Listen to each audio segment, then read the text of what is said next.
안녕, 아빠야. 오늘 너와 함께 도시 탐험을 하러 떠날 거야. 오늘 알려줄 곳은 짜잔, 이스파한. 페르시아의 영광을 찾아서 이란으로 떠날 거거든. 한때 세상을 주름잡았으나 오늘날 세계 지도에서 사라진 나라 페르시아. 근데 이스파한에 가면은 페르시아를 볼 수가 있대. 우리 한번 떠나볼까? 자, 보자. 어떤 게 있을까? 페르시아의 영광을 찾아서 이스파한. 아이고, 어떻게 보여줄 수가 없고 이거 참. 자, 안녕. 난 페르시아 왕자야. 페르시아가 어딨냐고? 세계 지도에서 아무리 눈 씻고 찾아봐도 그런 나라는 없다고? 페르시아는 2500여 년 전 서아시아와 중앙아시아, 유럽과 북아프리카에 걸쳐 있었어. 강력한 군사력으로 수많은 민족을 통일하고 광활한 영토를 지배하며 제국이라는 이름을 얻었지. 페르시아의 제국은 이집트와 바빌론, 아시리아 등 정복한 나라의 문화를 적극적으로 받아들이고 발전시켜 수준 높은 페르시아 문화도 꽃피웠단다. 모든 제국은 흥망성쇠를 겪는단다. 페르시아 제국은 알렉산드로 대왕이나 이슬람의 정복을 당하기도 했어. 하지만 다시금 페르시아 전통의 나라를 세우고자 노력했지. 특히 사파비 왕조의 아바스 왕은 이스파한을 새로운 도시로 정하고 페르시아 문화를 다시 일으키려고 애썼단다. 오늘 난 너희를 페르시아 문화가 살아 숨쉬고 있는 아름답고 신비한 도시 이스파한으로 안내할 거야. 곳곳에 돌아보면 페르시아 문화의 숨은 보석을 찾아보자. 참, 페르시아는 1935년에 나라 이름을 이란으로 고쳤어. 하지만 이란 사람들은 페르시아를 자신의 뿌리로 여기고 자랑스러워 한단다. 페르시아 건축의 중심에 서다. 짠! 저기가 바로 이맘 광장이야. 아바스 왕은 이스파한을 수도로 정하면서 가장 먼저 도시 가운데 광장을 지었어. 페르시아 제국이 넓고 힘이 셌던 만큼 어마어마하게 크게 지었지. 탁 트인 광장을 중심으로 동서남북에는 각각 쉐이크 로틀폴라 모스크, 알리카프 궁전, 이만 모스크와 게이사리에 바자르가 있어. 각 건물은 페르시아 제국의 수준 높은 건축술을 물려받고 발전시켜 더없이 화려하고 아름답게 지었단다. 이만 광장과 모스크는 페르시아 문화를 잘 살아있다는 이유로 유네스코 세계문화유산으로도 지정되었지. 자, 이만 광장과 그 주변 모스크를 돌아보며 페르시아 건축의 아름다움을 느껴볼까? 이만 광장 길이가 510m, 너비가 163m야. 중국에 있는 천안문 광장 다음으로 세계에서 두 번째로 크단다. 완벽한 균형을 이룬 이맘 광장의 정원. 이맘은 이슬람교의 최고 지도자를 뜻하는 말이야. 1979년 이란에 혁명이 일어나서 팔레비 왕조를 무너뜨렸대. 혁명을 이끈 사람이 이슬람교의 지도자의 이맘 호메이니였고, 이때부터 수많은 광장이나 건물의 이름을 이맘이 붙기 시작했단다. 이름이 바뀌기 전에는 이맘 광장은 세상의 본디 모습이라는 뜻의 낙샤자한으로 불렸는데 왜 이런 이름을 갖게 되었을까? 오늘날 천국이나 낙원을 뜻하는 파라다이스는 페르시아 제국의 기틀을 세운 키루스 대왕의 정원 파라다이시아에서 나왔어. 파라다이시아는 낙원처럼 무척 아름다웠대. 특히 중앙 분수대를 중심으로 공간을 정확히 4개로 나눠 정원을 꾸몄대.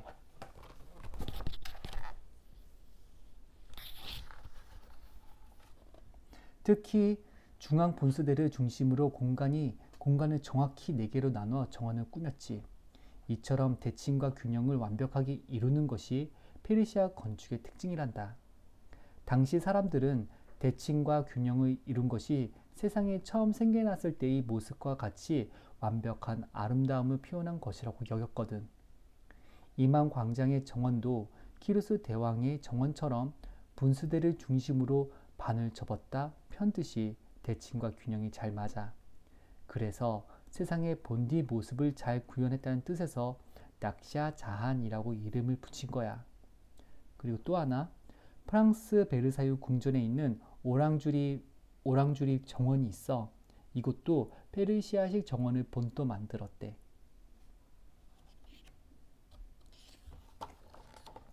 웅장하고 화려한 이만 모스크의 돔. 자, 이번에는 모스크를 구경해 볼까? 모스크를 한번 구경해 볼까? 모스크는 이슬람교를 믿는 사람들이 모여서 예배를 드리는 곳이야.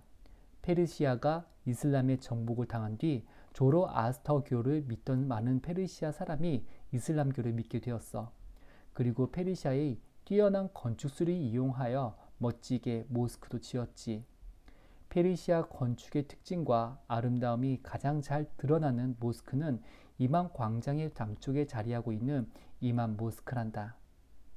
웅장하고 화려한 이만 모스크의 돔은 지리가 무려 21m나 된대. 그리고 모스크 둘레에 있는 뾰족한 탑인 미너넷의 높이도 42m나 된대. 이만 모스크는 왕의 모스크라고 불리는데 이때 왕은 나라를 다스리는 왕이 아니라 최고로 크고 멋지다는 뜻이지. 이만 모스크의 지붕은 양파를 뒤집어 놓은 듯한 모양인데 이를 돔이라고 해. 돔은 페르시아 사람들이 말을 타고 다니며 천막을 치고 생활하던 풍습에서 나온 건축 양식이야. 돔은 내부 공간을 넓게 만들고 빛을 잘 들어오게 할 뿐 아니라 소리가 울리는 메아리 효과도 있단다. 그래서 이만 모스크 돔 가운데에서 이슬람교의 경전인 쿠란을 읽으면 모스크 전체에 울려 퍼진대. 그리고 이란이 아니라 인도 이슬람 건축의 백미로 일컫는 타지마할도 페르시아 건축의 영향을 받아 돔과 타일 장식, 균형미를 모두 갖추었어. 눈이 부시도록 빛나는 채색 타일,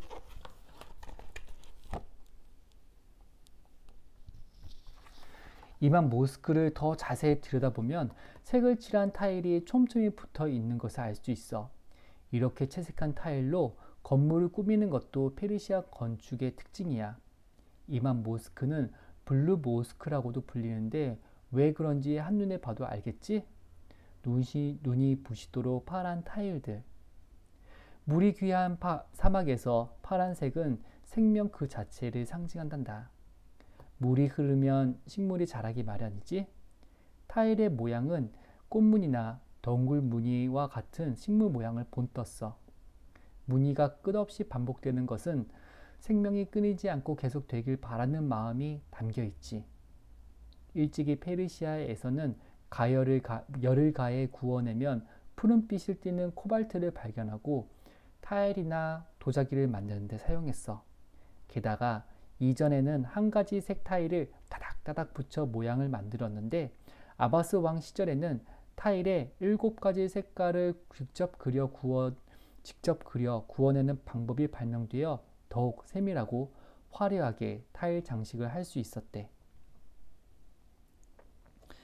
자, 이만 광장의 동쪽에 있는 셰이크 루트 폴라 모스크라는 게 있어. 셰이크 로트 폴라 모스크. 눈부신 파란색 타일과 함께 부드러운 크림색 타일을 함께 써서 따뜻한 느낌을 줘.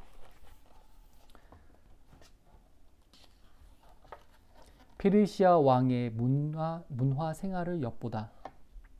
페르시아 왕은 어떻게 살았을까?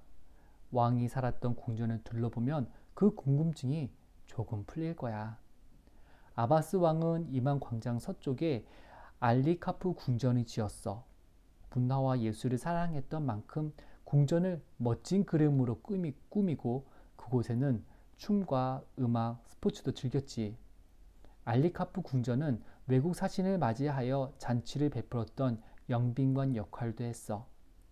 페르시아 제국 때부터 조공을 바치려는 외국 사신의 발길이 끊이지 않았는데 아바스 왕은 옛날 페르시아 제국의 왕들처럼 사신들에게 성대하게 잔치를 베풀었단다.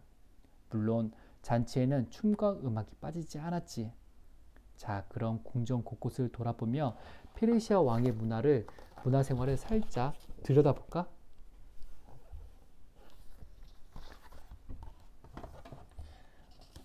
알리카프는 알리의 문이란 뜻이야. 알리는 이슬람교의 성인이고 알리의 문은 곧 성인처럼 높고 고고한 문이란 뜻도 담겨 있대. 페르시아 왕, 스포츠와 음악을 즐기다. 알리카프 궁전에서 가장 먼저 가볼 곳은 바로 발코니야.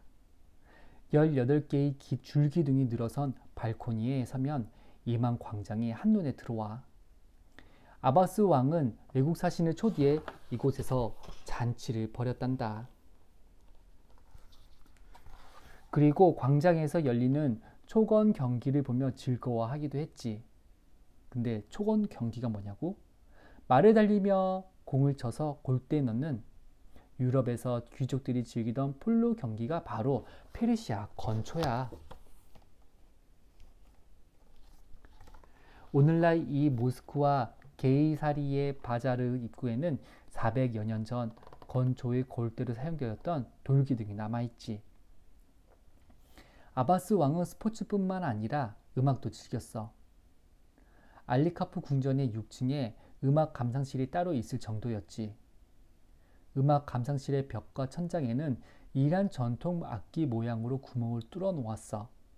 그 덕분에 소리의 울림이 좋아 음악을 더욱 풍부히 감상할 수 있었지.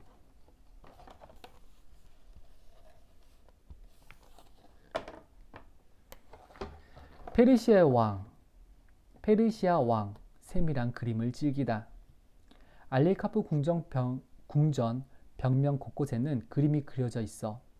알리카프 궁전의 별궁인 체소툰 궁전에도 그림이 여럿 그려져 있는데 얼마나 세밀한지, 어느 나라에서 사신이 오고 어떻게 잔치를 즐겼는지, 어느 나라와 전투를 벌였는지 등을 쉽게 짐작할 수 있지. 페르시아의 그림이나 조각은 세밀하고 사실적인 것이 특징이란다. 페르시아 제국 때의 건축물을 보면 조각되어 있던 동물의 털 하나하나까지 세밀하게 표현했고, 사람도 머리카락이나 옷주름 하나까지 무척 사실적으로 그렸어. 그런 페르시아의 전통을 사바비 왕조도 이어받은 거란다. 또한 사람의 모습을 그림으로 남긴 것도 페르시아다운 특징이야. 중동의 다른 이슬람 국가에는 사람을 그린 그림이 흔치 않아. 이슬람교에서는 사람을 그리는 것이 곧 그 대상을 숭배하는 것이라며 엄격히 금지했거든. 이슬람교를 받아들이면서 이처럼 페르시아의 문화를 지켜나가려는 페르시아 사람들의 마음이 벽화에 녹아 있었단다.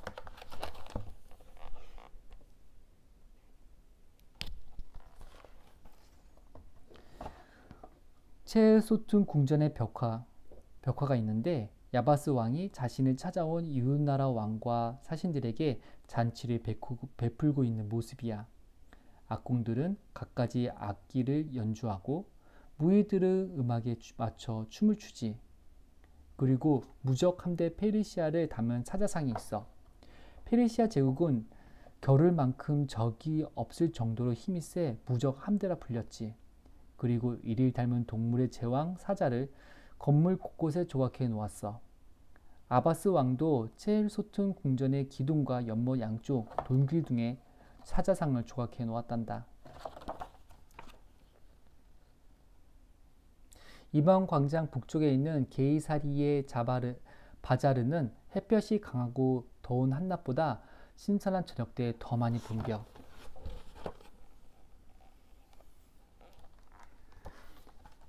페르시아의 장인의 손재주를 만나다. 이 소리가 들려? 챙챙 망치로 금붙이를 두드리는 소리.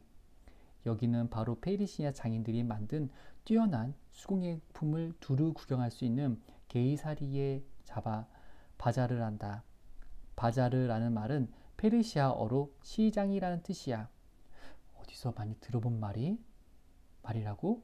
그래, 어려운 사람을 돕기 위해 모금을 할 때 열리는 시장인 바자회나 영어로 동양의 시장을 아우르는 말로 쓰이는 바자가 모두 바자르에서 나왔어. 그만큼 페르시아의 시장은 역사도 오래되고 유명해.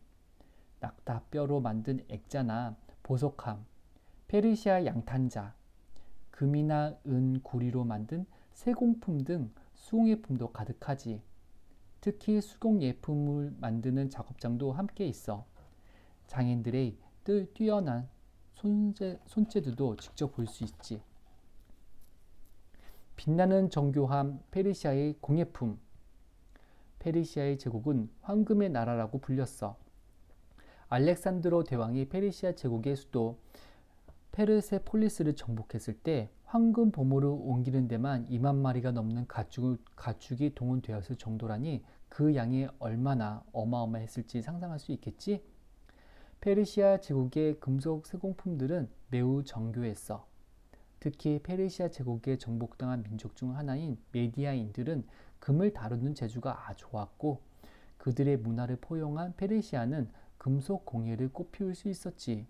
또한 뒤나 안쪽에서 두드려 밖으로 모양을 도드라지게 하는 도드라지게 하도록 하는 도들새김 기법을 사용한 것이 많았는데 이 같은 특징이 사바피 왕조를 거쳐 오늘날까지 이어지고 있단다.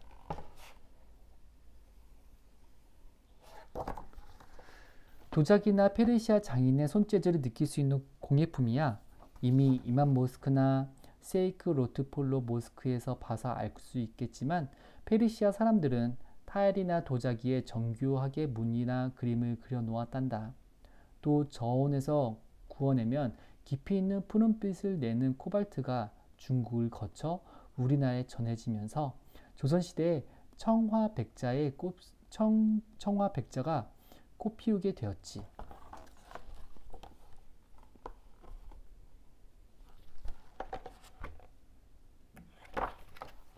예술작품이 된 양탄자. 페르시아의 공예품 가운데 가장 유명한 것은 양탄자란다. 거친 모래바람에 맞서 이리저리 옮겨다니던 중동의 유목민들에게 양탄자는 없어서는 안 될 생활 필수품이었어. 천막에 깔 바닥을 만들기도 하고 벽에 걸어 햇볕을 가리거나 바람을 막기도 했지. 실용적이었던 양탄자는 섬세한 페르시아 장인들의 손을 거치면서 예술적 가치도 얻게 되었어. 양탄자의 무늬는 지역마다 다양한데 현란한 꽃무늬와 아라베스크 무늬가 많았단다. 아라베스크 무늬는 식물의 줄기와 잎을 덩굴처럼 엮어 기하학적인 표현한 무늬야. 이 밖에 양탄자의 중앙에 둥글고 커다란 메달 모양의 문양을 넣기도 하지. 또한 양탄자 만드는 방법에서도 장인들의 숨결이 느껴진단다. 페르시아의 양탄자는 식물의 줄기나 꽃에서 얻은 자연의 색으로 실을 염색하고 커다란 배틀을 이용해서 실을 매듭 묶듯 끊임없이 엮어나가지. 페르시아 사람들의 손재주와 정성으로 만들어진 페르시아 양탄자는 시간이 오래될수록 아름다움이 더욱 빛날 거야. 그리고 거실에 그 깔만한 양탄자는 이 정도 되는데 이거 하나 짜려면은 매듭을 20만 개나 지어야 하고 시간도 1년에서 2년까지 걸린다고 하니 손이 얼마나 많이 가는지 짐작이 가겠지? 그리고 페르시아 양탄자는 오늘날 이란의 주요 수출품이기도 해. 이란을 찾는 여행자들이 꼭 하나씩은 사고 싶어하는 물건 중 하나지. 페르시아, 동서양의 문화를 실어 나르다. 고대의 아시아와 유럽에 있는 무역로인 비단길이 있었어. 카라반이라고 불리던 상인들은 낙타를 타고 비단길을 오가며 비단을 비롯해 각종 향신료나 보석, 양탄자 등을 사고 팔았지. 페르시아는 비단길의 한가운데 있어서 교역이 활발했고 페르시아의 건축술 같은 수준 높은 문화도 동양과 서양으로 널리 뻗어나갔어. 페르시아 사람들, 풍류를 즐기다. 이스파한의 사막에서 나오는 오아시스 같은 도시야. 생명을 주는 강이란 뜻의 자얀데 강이 도시를 가로지르지. 자얀데 강에는 다리가 무려 11개나 있는데 그 다리들은 단순히 강을 건너기 위해서가 아니야. 더위를 피하고 강을 바라보며 차를 마시고 이야기도 나누는 풍류의 멋을 즐길 수 있는 곳이지. 예로부터 페르시아 사람들은 시와 풍류를 즐겼고 지금도 이란 사람들은 아이 어른 할 것 없이 몇 수는 기본으로 외우고 있단다. 또한 자신이 말하고자 하는 바를 시처럼 은유적으로 표현하는 것을 좋아해. 예를 들어 나의 지긋한 아저씨가 자신의 나이를 세월이 나를 50년째 뒤쫓고 있군 이라고 표현하고 상점에서 물건을 사고 나올 때면 거벨레 쇼머 나도레 당신의 가치에 비하면 이것은 아무것도 아니랍니다 하고 외치지. 페르시아 사람들 강가 다리에서 시를 읽다.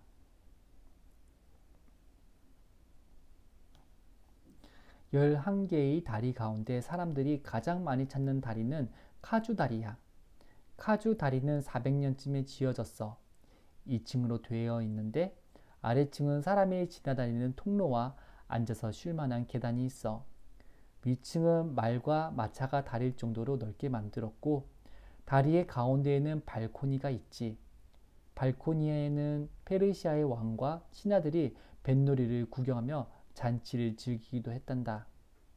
잔치에서는 시를 읊는 것도 빠지지 않았어. 옛날 페르시아 사람들이 시와 풍류를 즐겼던 것처럼 오늘날 이스파한 사람들도 강가 다리에 모여서 자신이 지은 시를 읊거나 페르시아의 시를 서로 주고받고 있단다. 시를 비롯한 페르시아 문화 작품들은 외세 침략의 풍파 속에서 페르시아의 문화성과 민족성과 문화, 언어를 지켜주던 버팀목이었어. 오늘날 자얀데 강의 다리에는 차이하네라는 전통 찻집들이 들어서 있어. 차이하네에 앉아서 페르시아의 문화 작품을 읽어보는 건 어떨까? 이란 사람들은 이슬람 교리에 따라서 술을 마시지 않아. 그 대신 전통차를 마시거나 물담배를 피우지. 그리고 자얀데 강의 다리들에는 이란의 전통 찻집인 차이하네가 질비하게 들어서 있어. 차이하네가. 그리고 페르시아의 문학을 좀 알려준다면은 페르시아의 영웅과 사랑 이야기가 있지. 동방의 일리아드라고 불리는 피르다우시의 왕의 책은 페르시아의 오래된 역사를 고스란히 담고 있는 영웅 이야기야. 또 이란의 로미오와 줄리엣으로 불리는 호스로와 시리는 오늘날 이란 사람들이 가장 좋아하는 이야기란다. 페르시아의 왕인 호루스와 당시 금지되었던 기독교를 믿던 시린이라는 여인의 사랑 이야기지. 왼쪽은 호루스가 시린을 찾아가는 장면이야.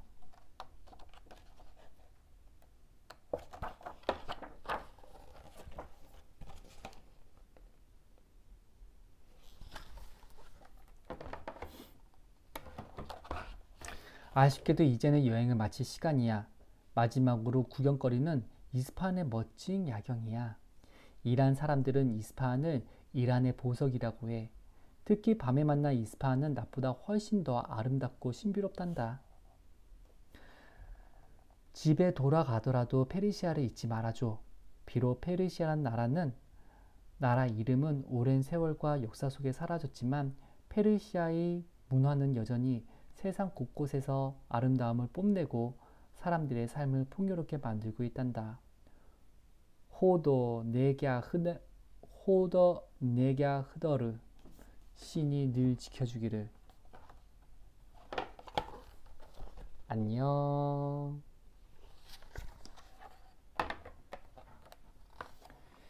이렇게 해서 이스파한에 대해서 읽었어. 뭐 좀 더 이제 그 재미 탐탐이라고 해서 짤막한 글을 간단하게 읽어줄게. 고대 엘람 왕국의 영국 초가잠빌. 수사는 페르시아의 기초가 된 엘람 왕국의 수도였어. 수사 근처에는 유네스코 문화유산인 초가잠빌이 있어. 초가잠빌은 엘람 왕국 때 신을 위해 지은 신전의 도시로 이곳에서 가장 눈여겨볼 만한 것은 지구라트야. 지구라트는 네모 반듯한 진흙 벽돌을 피라미드 모양으로 올린 고대 구조물로 하늘에 있는 신과 지상을 연결하기 위한 통로였다고 해. 그리고 키루스 대왕의 영광 사파르가데도 있지. 사파르가데는 페르시아 제국의 기틀을 마련한 키루스 대왕이 세운 아케메네스 왕조의 최초 수도야. 이곳에는 키루스 대왕의 무덤을 꼭 봐야 해. 키루스 대왕은 관용과 포용의 자세로 바빌론이나 아시리아 등 정복한 나라의 문화를 적극적으로 받아들였어. 그 결과 페르시아는 수준 높은 문화를 꽃피울 수 있었지. 파사르가데의 성과 요새, 왕궁터, 무덤 등 여러 건축물은 페르시아가 서아시아 최초로 다문화적 제국의 수도였음을 보여준 거지. 그리고 페르시아의 제국의 영광, 페르세폴리스도 빼놓을 수 없어. 다리우스 1세가 즉위하면서 페르시아 제국의 수도는 파사르가데에서 페르세폴리스로 옮겨졌어. 페르시아인의 도시란 뜻의 페르세폴리스는 다바의 산이란 뜻의 쿠에 라마트 산을 배경으로 길이 455m, 폭 300m의 거대한 사각형 축대 위에 세워졌지. 다리우스 궁전을 비롯해 왕이 사신을 정견하던 아파다나 조공을 바치러 온 사신들에게 잔치를 베풀던 100여 개의 기둥이 이루어진 백주궁전, 보물창고 등의 터가 기둥으로 남아있어. 그리고 마지막으로 동서양에 있던 페르시아의 영광, 밤이 있어. 이란의 남부 사막 지역에 위치한 밤시는 진흙으로 만들어진 도시야. 밤시에 둘러싸인 성벽은 고대에 세워졌지만 나머지 성이나 요새는 사파비 왕조 때 만들어졌지. 사막 한가운데에 이렇게 도시가 발달한 것은 페르시아의 발전된 수치와 건축술 덕분이야. 2003년 대지진으로 지식 건축물이 대부분 무너졌지만 2004년 유네스코 세계문화유산으로 인정받은 뒤 한창 복구 중이야.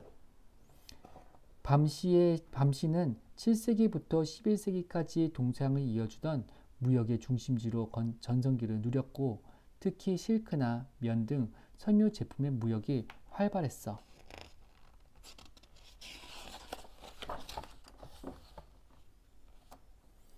그리고 거친 자연을 이겨낸 이란 사람들의 지혜를 한번 살펴볼까? 이란은 대부분 거친 산악지대나 사막이야. 이란 중앙부의 이란 고원은 엘브루즈 산맥과 자그로스 산맥으로 둘러싸여 있어. 높은 산맥이 바다에서 오는 습한 바람을 가로막아 이란 중부와 동부는 비가 거의 내리지 않고 무척 건조해. 이러한 거친 자연 환경을 어떻게 이겨냈을까? 이란 사람들은 건조한 날씨에 물이 마른 것을 막으려고 수로를 땅 밑에 만들었는데 이걸 카나트라고 해. 카나트를 이용해 더운 공기를 시원한 물로 식혀 냉방을 하는 천연 에어컨 가드기르도 만들었는데 이것은 모두 이란 사람들의 지혜의 산물이지.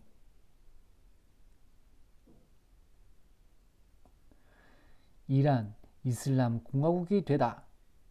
일찍이 이슬람의 침략을 받은 페르시아에는 이슬람 문화가 오랜 세월 동안 깊숙이 자리 잡고 있었어. 그런데 팔레비 왕조가 들어서고 1935년에 나라 이름을 이란으로 바꾸면서 빠른 속도로 현대화가 되었지. 그러면서 이슬람교의 전통은 무시하고 독재 왕정도 극에 달했어. 이에 이스라엘 사람들은 이란 혁명을 일으켰고 그로 인해 1979년 2월 11일 결국 독재 왕권은 무너지고 이슬람 고유의 정신을 지켜나가려는 이맘 호메이니를 중심으로 이란 이슬람 공화국을 탕생시켰지. 그리고 수니파와 시아파가 있어. 이슬람교는 세계 3대 종교 중 하나로 유이신 알라를 믿어. 이슬람교는 무함마드에 의해 시작되었는데 무함마드에게는 아들이 없어 무함마드가 죽은 뒤 후계자를 정할 때 시아파와 수니파로 나뉘게 되었대. 수니파는 능력이 있으면 누구나 후계자가 될 수 있다고 주장하는 반면 시아파는 오로지 무함마드의 혈통이 후계자가 되어야 한다고 주장했어. 오늘날 이슬람 국가는 대부분 수니파를 믿지만 이란 사람들은 시아파를 믿어.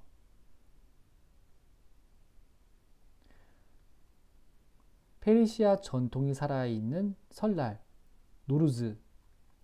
이란에서 가장 큰 명절 가운데 하나는 노루즈야. 이란에서 3월 21일인 춘분날을 새해 첫날로 여겨. 춘분날이 지나면 낮이 밤보다 길어지거든. 조로아스터교를 믿던 페르시아 사람들은 밝음을 선, 어둠을 악을 뜻한다고 생각했어. 그래서 춘분날 선이 악을 이긴다고 생각하고 이를 기념하기 시작했지. 페르시아의 전통이 살아있는 노르즈가 되면 이란 사람들은 이름이 시옷으로 시작되는 7가지 음식으로 설상을 차려. 그리고 이란의 여성들도 지금 많이 변화하고 있대. 이슬람교를 믿던 사람들은 쿠란의 가르침에 따라 생활을 해. 예를 들어 술을 마시지 않고 여성은 가족 외에 남성이나 낯선 사람에게 얼굴이나 맨살을 보여서는 안 된대. 이란에서는 모든 여성이 루살이라고 하는 스카프나 차두르라 불리는 천을 둘러 몸을 감싸. 또 긴 소매 옷이나 엉덩이를 가리는 망토 모양의 헤자브를 입기도 하지. 하지만 오늘날 이란에 조금씩 변화가 일어나고 있어. 옷도 현대화되고 과거에 비해 사회에 진출한 여성도 많아졌지.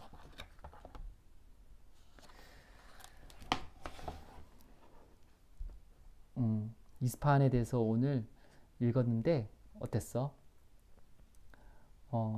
아빠는 인디아나 존슨이란 영화를 보면서 이 이스파한 비슷한 그런 문화를 처음 접했었는데 막상 이렇게 책으로 읽어보니까 정말 가고 싶다라는 생각이 들었어. 우리 한번 같이 이런 멋진 곳에 갈 수 있도록 꿈을 한번 같이 꿔보자.